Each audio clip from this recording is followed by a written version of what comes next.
Do heqim 27 lek për litër taksën e qarkullimit. Pra gjë e parë do hiqet taksa e qarkullimit adriatik. Po pse do ta heqim? Po do se do hiqet. thonë njerëzit hiq këtë, hiq ato, hiq të gjitha. Çfarë është kjo histori? Kjo do hiqet. Po pse o? Po se merret disa herë. Po s'ku merret? Po merret kur pagon ato siguracionet apo si e quajnë taksë regjistrimi? Po e fusin regjistrim. Sa kishin merak thënë, po pse vetëm veriut ja bën me trakta tha. Po do bëhet dhe ju ku më nisën ato nisën rrugë. Nisi tuneli Ogaras. Pra me tra.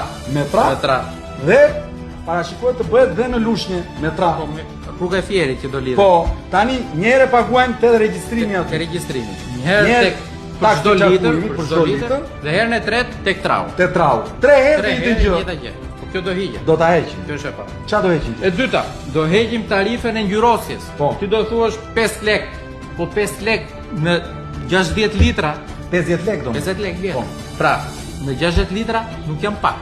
Po në një vit nuk janë pak. Dhe kjo e ul direkt në 60 litra janë 3000 lek. 3000 lek janë patjetër që janë pak. Pra, këto të dyja do jenë të parat, sepse mos gaboj janë 7 taksa tek llogaritja e çmimit naft. Apo janë më shumë? E kanë rritë? Kanë qurë 9? Më shumë. 10? Edhe 1. 11? Diçka e tillë. Po, që kemi rekord ne apo?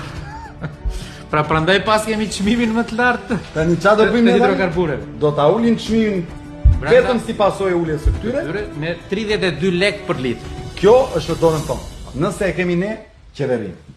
Tani çmimi do bie edhe më shumë në fakt. E dini pse? Ua themi ne. Sepse në Shqipëri sot hyn minimalisht 550.000 tonë kontraband.